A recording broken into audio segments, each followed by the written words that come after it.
Bonjour à toutes et à tous, bienvenue pour ce temps de parole. Aujourd'hui, on a un invité de marque, il est rare plutôt sur ce plateau. C'est Mohamed Ali Hamid, le président de la Chambre de commerce et de l'industrie de Mayotte. Bonjour président. Bonjour.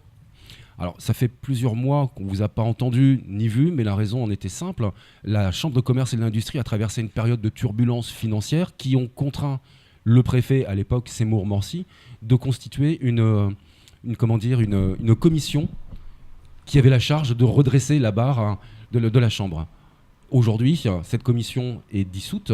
Est-ce que les choses sont rentrées dans l'ordre ? Alors, les choses sont rentrées dans l'ordre, oui. Mais tout d'abord, je tiens à vous remercier de cette invitation. Effectivement, je viens que très rarement chez vous parce que je suis de nature à ne pas parler pour ne rien dire.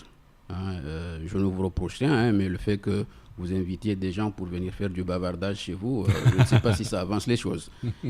Effectivement, nous fonctionnons encore puisque ça aurait dû être un arrêté qui mettrait fin donc à aux missions de la commission provisoire. L'arrêté n'est pas encore sorti, mais n'empêche que les élections, bien entendu, sont fixées au 2 novembre. Pour coller avec les échéances nationales.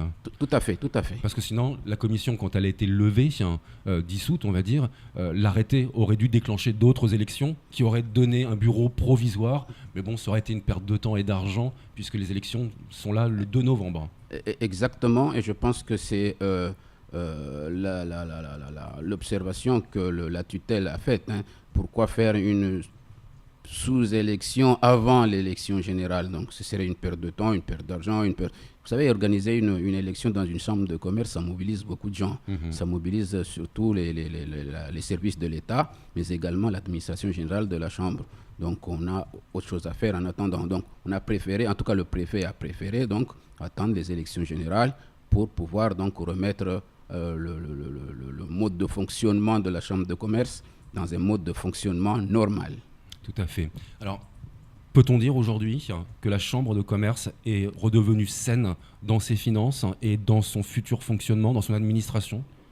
Alors oui, je dirais tout à fait, c'est exact. La Chambre de commerce aujourd'hui n'a rien à voir avec la Chambre de commerce que nous avons connue. Vous l'avez bien remarqué, vous l'avez dit vous-même, qu'il y a une chose très importante que l'on peut noter, c'est la sérénité. Nous avons beaucoup travaillé et là... vous savez, je ne suis que président d'une chambre de commerce, mais il y a eu des gens avec moi pour travailler. Bien sûr. Donc je ne voudrais pas m'arroger, si vous voulez, ce que je peux appeler entre guillemets le succès, ou en tout cas c'est cette atmosphère donc, de sérénité qu'on a pu rétablir, me l'arroger à moi tout seul. Il y a eu une équipe derrière moi de 10 personnes, je le remercie pour leur bonne volonté, qui ont travaillé à ce que la chambre de commerce soit ce qu'elle est aujourd'hui, c'est-à-dire une institution publique administrative qui travaille pour les intérêts des entreprises. Alors, lors des dernières élections, c'était en 2010, si je me souviens bien, organisées. Oui, alors peut-être que vous parlez de l'élection qui a débuté la mandature, c'est ça, oui. Commençant par Idanel, c'était en décembre 2010. C'est ça. Et ça avait été un petit peu compliqué en matière d'inscription des entreprises et de cartes pour voter. Il y avait des problèmes d'inscription. Est-ce que là, on va pouvoir avoir un scrutin qui sera, toiletté et qui se déroulera sans problème, Alors, il y a un travail qui a été fait, effectivement, que j'estime bien pour toiletter, comme vous avez dit, donc les listes électorales, de façon à ce qu'on ait une mise à jour et qu'on ait qu'on approche, si vous voulez, de la réalité. Parce que le problème chez nous, c'est qu'on s'empresse pour monter une boîte, pour ouvrir une entreprise, l'inscrire. Mais ensuite, quand l'entreprise ne tient pas la route et qu'elle doit malheureusement disparaître, on ne fait pas nécessairement les démarches qu'il faut. On ne la retire pas de la liste Tout à fait. Et on a des morts qui peuvent voter. Tout à fait. Non, là-dessus, ne me faites pas dire ce que... Non, il n'y a pas de mot. Non. Vous avez dit tout à fait, c'est trop tard. Nous avons toiletté donc, la liste électorale et je peux vous assurer que ce seront les vivants qui vont voter. Donc ça, c'est plutôt une bonne nouvelle. En revanche, c'est vrai que cette mandature a été particulièrement compliquée puisqu'on a vu l'élection de Idanel en décembre donc 2010, l'éviction d'Idanel pour l'élection après de Norbert Martinez, l'éviction de Norbert Martinez pour votre élection, ça fait 3 présidents pour une mandature. Est-ce qu'on peut espérer que la prochaine soit plus stable, plus sereine, comme vous l'avez dit, avec les mots justes à mon sens ? Alors, j'observe qu'en termes de chronologie, vous suivez bien les choses. Ça fait partie, bien entendu, de vos missions. Effectivement, il y a eu 3 présidents dans cette mandature. Moi, je n'ai hérité que de la mandature donc, de Idanel, de décembre 2010, qui est allé jusqu'en janvier 2012, qui a laissé la place, entre guillemets, puisqu'il faut dire qu'on l'a poussé un peu, débarquer, si on peut dire, qui a laissé la place à Norbert Martinez. Norbert Martinez a fonctionné un peu plus longuement que Idanel. Malheureusement, en 2013 également, il a été débarqué. Arrive donc à Liamid de 2013 jusqu'à aujourd'hui. Et entre-temps, il y a eu quand même des tentatives de déstabilisation. Parce qu'il y avait des gens qui avaient cru que ce mode de fonctionnement pouvait perdurer. Malheureusement, et je le dis haut et fort, cette fois-ci, l'État a réagi très très vite, stoppant net les velléités donc, de ces individus, je les appelle comme ça, excusez-moi du terme, parce que ce n'est pas une façon de faire, de mettre à mal une institution qui représente des entreprises et peut commencer à jouer donc, aux apprentis putschistes. C'est quelque chose que moi je dénonce fortement. Alors, les élections approchent. On a fait table rase, on va dire, du passé. Aujourd'hui, êtes-vous candidat à votre succession ? Certes, je suis candidat à ma propre succession. Avec une liste donc, qui est soutenue par la CGPME, le MEDEF et la FMBTP. C'est bien ça ? Ok, c'est bien ça. Et je me félicite. Parfois, avec recul, je me demande comment je suis arrivé donc, à fédérer ces grands groupes patronaux. CGPME et MEDEF, généralement, ils ne travaillent pas main dans la main. C'est pour cela que je vous dis, je me félicite. Je dis que j'ai été très habile là-dessus pour pouvoir persuader et convaincre qu'aujourd'hui, dans ce petit territoire, nous n'avons plus besoin donc d'avoir une multitude, si vous voulez, donc de listes. Au contraire, il faut mutualiser, regrouper les gens de bonne volonté, puisque nous parlons d'un même sujet, à savoir le développement économique de Mayotte. Tout le monde est d'accord là-dessus. Qu'il soit CGPME, MEDEF, FMBTP, tout le monde est d'accord que nous devons travailler pour le développement économique. Alors à ce moment-là, pourquoi ne pas se mettre ensemble ? Et donc, je suis arrivé à les persuader, à les convaincre. Et ils m'ont dit, OK, on va aller avec toi. On va essayer de construire ce développement économique et puis ouvrir un nouvel ère donc, pour Mayotte. Alors, le MEDEF est tout à fait dans l'air du temps et dans l'actualité aujourd'hui avec le port de Longoni. Le port de Longoni qui était géré par la Chambre de commerce et de l'industrie jusqu'au 1er novembre 2013. Et là, le MEDEF demande à ce qu'il y ait une bascule vers un grand port maritime, ce qui aurait pour mérite de remettre, la Chambre de commerce et de l'industrie au port à travers un conseil de surveillance. Ce sont les statuts. Est-ce que vous soutenez cette démarche ? C'est délicat comme question. Non, mais elle n'est pas délicate, elle est nécessaire. Les questions, généralement, les questions délicates, c'est celles à qui il faut toujours trouver donc, des réponses. Je savais que vous allez passer par ce port, qui malheureusement, bien entendu, est dans notre vie quotidienne du matin au soir. Effectivement, la Chambre de commerce a géré le port. Le port est parti comme il est parti. Moi, j'étais de ceux qui ont soutenu à ce que la Chambre continue à gérer le port. Tout à fait. Malheureusement, il y a eu une DSP. Et cette DSP, je ne suis pas qualifié pour voir réellement ce qui s'est passé, mais apparemment, il n'y a rien de clair là-dessus. Bon, c'est fait. Aujourd'hui, donc, le port est géré par une société qui s'appelle MCG. OK ? Tout ce que nous attendons, nous, acteurs économiques, ou en tout cas la population de Mayotte, c'est que le port soit géré de façon intelligente et efficace. Ça veut dire quoi ? Ça veut dire que quand on est gestionnaire, on gère et on laisse, bien entendu, les acteurs travailler. C'est ça ce que moi j'ai compris, c'est tout simple. Et si c'était comme ça, les choses se passeraient autrement. Je prends l'exemple de l'aéroport. L'aéroport est également en DSP. Tout à fait, ça fonctionne. Est-ce qu'on entend parler de l'aéroport ? Non. Ben non. Est-ce que ça veut dire qu'il n'y a pas des entreprises qui travaillent ? Si, il y a des entreprises qui travaillent. Moi, je suis de Petite-Terre, je suis là-bas tous les jours. Vous voyagez tous les jours. Vous voyez des entreprises différentes qui, chacun dans son secteur, travaillent. C'est la sérénité. Pourquoi alors le port, il n'y a pas de sérénité ? C'est pas les mêmes enjeux financiers, non ?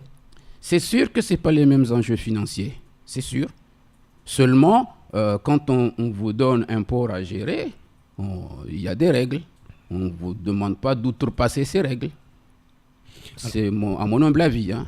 Alors, on est en campagne, on ne va pas se voiler la face, hein, vous êtes candidat à votre propre succession, mais la Chambre de commerce et d'industrie, vous parlez de retour à la sérénité, mais n'est-elle tout de même pas aujourd'hui l'ombre d'elle-même en ayant perdu le port et en étant handicapée avec un grand marché couvert et des pontons de plaisance qui rapportent peu, mais surtout qui vous handicapent parce qu'on est sur des avenants permanents?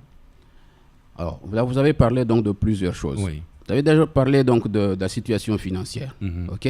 C'est sûr que pendant des années, la Chambre de commerce a été couchée sur un matelas qui lui permettait, bien entendu, de vivre correctement. Le port est parti. Tout le monde avait prédit que la Chambre de commerce allait mourir. Vrai ou faux? C'est vrai, c'est vrai. Est-ce que la Chambre de commerce est morte? Non. Non.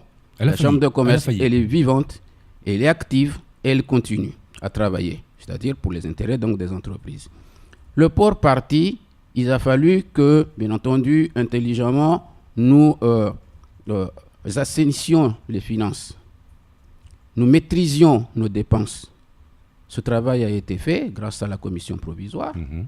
Il a fallu restructurer. Vous savez, nous sommes partis d'une centaine d'employés à la Chambre de commerce. Nous sommes aujourd'hui à 42. Il y a une partie qui est restée à MCG, Au port de il Longoni. y a au port de Longoni. Il y a une partie qu'on a aidé à passer donc l'autre phase, c'est-à-dire aller à la retraite. Il y a des CDD qui n'ont pas été renouvelés. Mais ça ne veut pas dire que nous avons appauvri en qualité la Chambre de commerce. Au contraire, nous avons recruté 3 cadres. Mais ces 3 cadres-là, c'est beaucoup plus pour aller chercher les finances qui pourront aider la CCI à survivre. Dont un certain Zuber Alonso.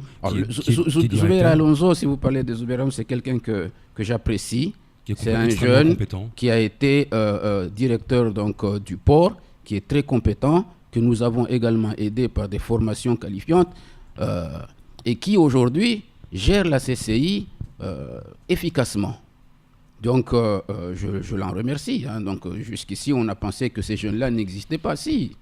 Et je me rappelle, je ne vais pas revenir en arrière, mais au cours d'un séjour à Maputo, avec le préfet Semour Morsi, il m'a dit, Monsieur le Président, vous savez, à Mayotte, il y a du potentiel hein, dans ces jeunes-là. Seulement, ils sont dans l'ombre. Ils n'arrivent pas à s'exprimer. Pendant que les bavards sont en premier plan. C'est un peu vrai. Et donc, il faut revoir tout ça. Nous avons donné la chance à ces jeunes. Il n'y a pas que Alonso, hein. Il y a d'autres jeunes à la CCI qui travaillent efficacement et que auparavant on ne les voyait pas parce qu'ils étaient asphyxiés en quelque sorte. Voilà. Moi j'ai une petite question, justement on voit les velléités du MEDEF qui donc vous soutiennent du côté de l'activité du port. L'avenir de la CCI selon vous c'est quoi en termes de vie économique? Parce que bon, c'est pas en gérant le marché et un ponton qu'on va développer l'économie. Votre vision de l'avenir de la CCI? Aujourd'hui, tout comme n'importe quelle CCI de France et de Navarre, elle doit compter bien entendu, ou en tout cas concentrer ses efforts sur la formation. Former les jeunes, parce que former les entrepreneurs, hein, parce qu'il ne faut pas croire. C'est le rôle premier normalement. Bien, aider, les accompagner. Ensuite, leur faciliter les démarches à l'exportation. Parce qu'aujourd'hui, il y a des entreprises qui veulent, parce que le marché à Mayotte, il est restreint, qui veulent aller au-delà de notre territoire. C'est à nous de leur ouvrir, bien entendu, les voies vers, ou en tout cas la sortie vers la région donc environnante pour qu'ils puissent donc prospérer. Donc nous avons un rôle à jouer dans ce développement économique. Nous avons mis les outils pour aider les entreprises. Vous avez vu, la dernière fois, nous avons signé la convention de partenariat avec le département sur la DIM, l'agence de développement. Nous avons mis en place la plateforme initiative locale. Cette plateforme initiative locale qui va permettre aux TPE qui jusqu'ici n'avaient pas accès aux finances, en tout cas aux portes des banques, parce que souvent leur dossier était mal ficelé. Et c'est sûr que les banquiers aujourd'hui sont beaucoup plus frileuses qu'il y a quelques années. Donc la plateforme qui permettra donc à des gens compétents d'étudier les dossiers des porteurs de projets, de les valider si c'est nécessaire et ensuite de les accompagner vers la banque. La plateforme donne quand même droit à un prêt d'honneur sans engagement et sans intérêt. Vous avez déjà vu ça ou? Non, c'est quelque chose qui manque. On n'invente rien, à chaque fois je le dis. Hein. On ne fait que rattraper un retard Parce que tout ça existe ailleurs. Et pendant donc des années, on était à côté. On était à côté. À côté, la plateforme d'initiative n'existait pas. À côté, l'agence de développement n'existait pas. Donc c'est tout pour ce temps de parole. Vous me dites que le temps est écoulé. C'est ce signe que j'essaie de vous faire. Pardon. Le temps du temps de parole est écoulé. Merci beaucoup, très vite, Ali Hamid, d'avoir répondu à nos questions. Vous restez bien évidemment avec nous. C'est tout pour ce temps de parole.